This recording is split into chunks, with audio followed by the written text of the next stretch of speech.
ये वो आंख मैं ही गलत हूँ। आंख के अंदर वो जो आंसू बनेगा ना, वो बनेगा ही तब जब बेतकरार रेपिटेशन के साथ आपको ये दुनिया अपना घिनौना और गंदा और गलीज चेहरा दिखाएगी कि मैं कितनी बेवफा हूं। जिस दिन ये दुनिया अपना असली चेहरा दिखाएगी ना, अपनी बदसूरती दिखाएगी इस हुस्न के पीछे जिसे हम रोज देख के इसकी इबादत कर रहे होते हैं, उस दिन आंख टिपकेगी। पहली बारी में नहीं टिपकेगी।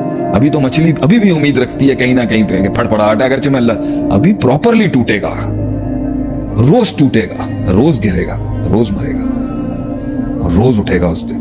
रोज कंधे, रोज ये कंधों का जो चौड़ापन है ना, ये रोज नीचे होते जाएंगे, कंधे झुक जाएंगे उसके एक दिन, और सर भी झुक जाएगा, आवाज भी धीमी हो जाएगी। मैं कह रहा हूं ना, वो धीमी आवाज नहीं होगी, वो शेर की धाड़ बन रही है अभी। शेर की धाड़ बनने के लिए ये रूहों के कत्ल लाजिम है।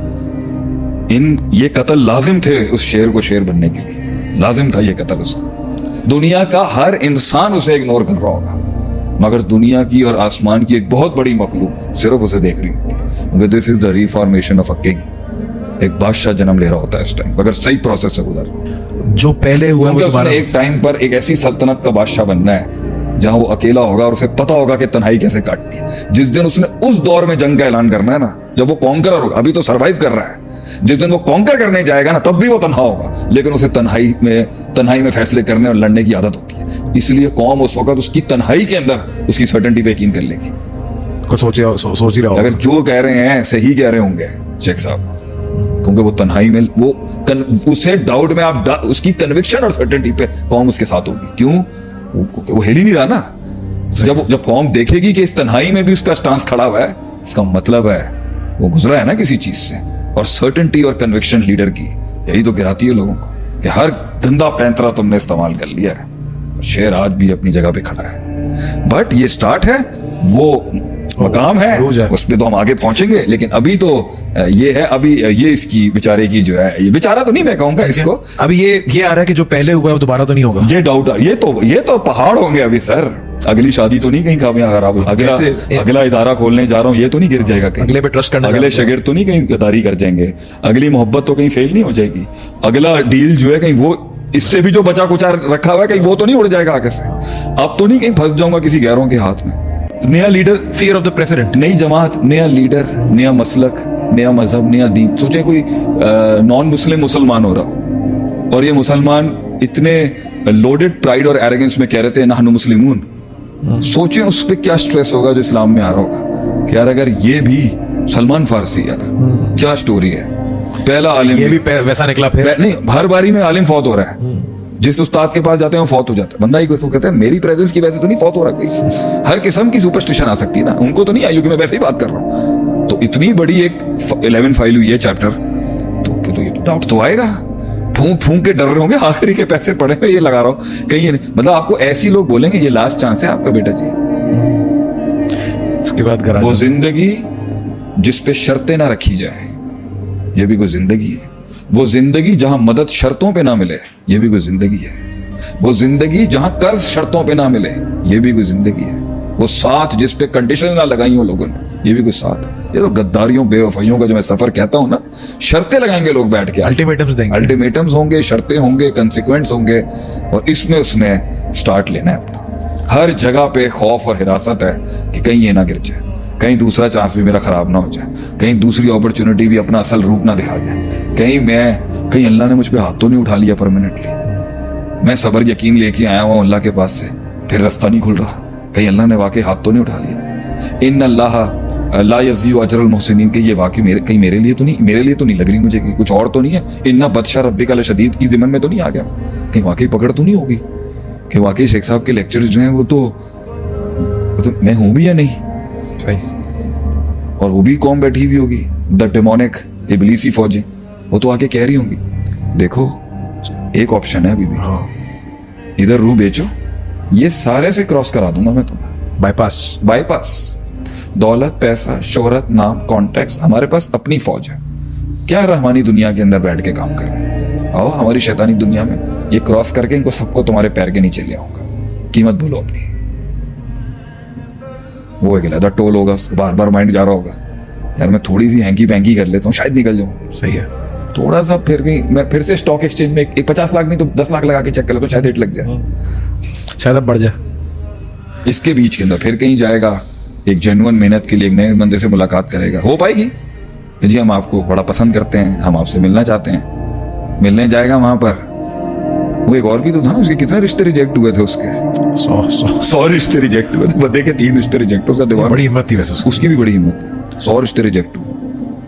अल्लाह ताला उसको खुश रखे। अल्लाह इसी पे जन्नत दे सकता है भाई, तूने हार नहीं मानी। हार नहीं मानी 100 रिश्ते रिजेक्ट होने के बाद। मतलब एक आदमी के तो गिन कैसे सकता है? 4 रिश्ते रिजेक्ट हो, उसकी यकीन क्या, उसका वजूद ही चैलेंज हो जाएगा। हाँ। तो वो अब यहाँ कहीं अप्लाई करेगा तो मुझे सबसे खूबसूरत दिन वो याद है कि मैंने अपने ड्रीम और विजन का एक दिन एक आदमी को ना, हमर एक गाड़ी थी, उसमें उन्होंने मुझे पसंद करते थे, हमारी भी कभी सल्तनत बर्बाद हुई तो उन्होंने हमर में मुझे बुलवाया और मैं इतना डेस्परेट था कुछ बनाने के लिए लाइफ में। तो मैंने, क्योंकि मेरे पास देखें ये ऑप्शन भी आएगा, भट्ट साहब की बिजनेस तो ऐसे ही सल्तनत तो पहले ही आपकी तो खड़ी थी है ना, तो मेरे पास तो ऑप्शन, मैं तो एक एकेडमिक दुनिया में एक नई चीज लाना चाहता था, एक एजुकेशन में नई चीज लाना चाहता था, एक जज्बात को एक नया रंग देना चाहता था, एक इंकलाब को नया रंग देना चाहता था। बहुत कुछ था मेरे माइंड में। एक ऑप्शन ये भी आ रहा होगा माइंड में, तो वहां चले जाते हैं, बाप सेव करने आ जाएगा, भट्ट साहब सेव तो करे तो मसला ही कोई नहीं था। तो मैं जब वहां जा रहा था ना उनके पास, उस वक्त H2 हमर जो थी वो करोड़ों रुपए की गाड़ी थी, तो जब मैं गया तो मैंने बात भी हुई, बड़ी इज्जत भी मिली, घर भी बड़ा अच्छा बड़ा था, बड़ा मुझे अच्छा लगा वहां जाके। मैंने कहा यार ये बड़े आदमी है, ये शायद मेरे ख्वाब को इन्वेस्ट कर देंगे शायद।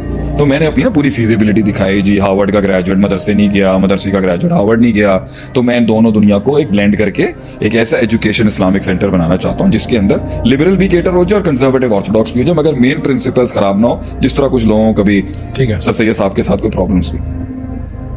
तो मैंने फीजिबिलिटी बना के दी 30 करोड़ रुपए की, और उन्होंने उस वक्त, तो आज जो हम मांगते नहीं है ना किसी से हेल्प, और मज़ार अपना सेल्फ सस्टेनेबल मॉडल के ऊपर मिलियंस पे काम कर रहे हैं, उसकी बुनियाद के अंदर उसके फाउंडर का ये काम है कि जिस दिन मैंने 30 करोड़ की फीजिबिलिटी किसी के आगे रखी और उसने मुझे 1 लाख की चैरिटी देने की बात की, यानी ये रेशो है, ये रेशियो था, मदद का रेशियो ये होगा। 300 मिलियन पे आपको मिलेगा 100,000। ये फिक्स नहीं है, लेकिन ये मिला मुझे। ठीक है। उसमें मेरा कैरिज्मा, मेरी पर्सनालिटी, मेरा इल्म और जो भी मैंने बात की, तो फीजिबिलिटी 30 खोके की रखी, 30 करोड़ की रखी, और जो चेक साइन हुआ वो 1 लाख रुपए का था।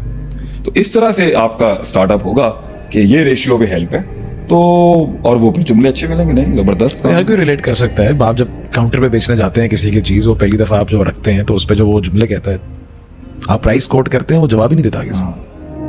वो ऑर्डर क्या देगा, वो लोग अभी मना ही कर दे यार। वो लोग इस गम को समझ सकते होंगे कि शेखों के गम को समझता है कि you know when you pitch your deal to someone, तो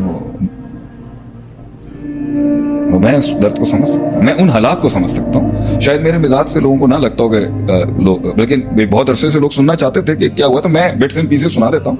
मैंने वो देखा है, मैंने इसको बहुत प्रॉपर्ली देखा है। आपको बहुत उम्मीद दिखाई जाएगी और वहां होगा कुछ भी, अच्छा आप इन तिलों में तेल नहीं होगा, मगर चल रहा होगा।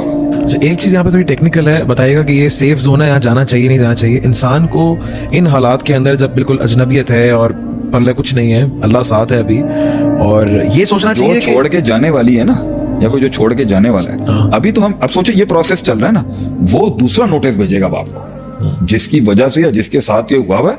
अभी तो आफ्टर शॉक्स आने हैं। अभी तो पहले झटके पे तो अनाउंस हुआ ना, तलाक अनाउंस हो गई या आपको बाहर निकाल दिया है, कोलैप्स हो गया, collapse business, हो गया, जो भी हुआ है। दरवाजे अभी बंद। आप ये चल ही रहे होंगे ना, तो आपको दूसरा नोटिस आएगा एक, सही है। उनकी सर्टेनिटी दिखेगी आपसे, आपकी तबाही के अंदर, कि मैं सर्टेन हूं कि मैंने आपके साथ नहीं चलना, मैं सर्टेन हूं। दूसरा आएगा कंफर्म करने के, 50 लाख का ही नुकसान नहीं, 50,50,780 रुपए, वो कंफर्म भेजेंगे आपको कि हो चुका हुआ है, भूलिएगा नहीं आप। अच्छा, ये क्लाइंट भी जा चुका है आपका पहले तो ये गया था, अब ये भी गया। हाँ, ये भी चला इस पे गया। आपने कहा था कुछ सर्वाइवल हो जाएगा, आप भी गया। जो मैंने आपसे कहा है ना, सिचुएशन वो होती है जहां आपकी मैथ्स के पास कुछ बचेगा नहीं, वो अच्छा नहीं, कुछ क्लाइंट ऐसे होंगे वो आसरे में रख रहे होंगे, आप समझ लें कि वो भी हो चुका हुआ है काम, वो भी हो चुका है। वो सिर्फ उनका तरीका है जुदाई ना करने का, तरीका है जुदाई, वो उनके मुकाबले में थोड़ा सा अच्छा खानदान, अच्छा सा सीजन तरीके से आपसे लेदा होंगे वो।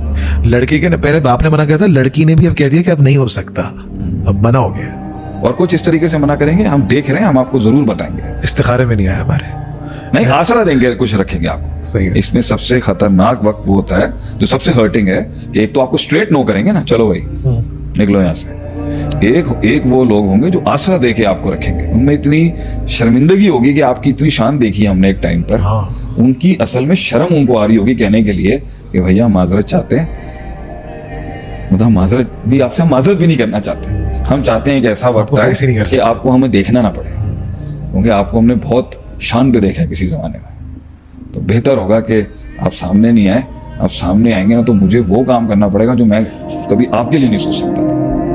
तो इसको इतना अच्छा गोल्डन हैंडशेक होना चाहिए कि आइंदा से आप दिखिएगा नहीं मुझे।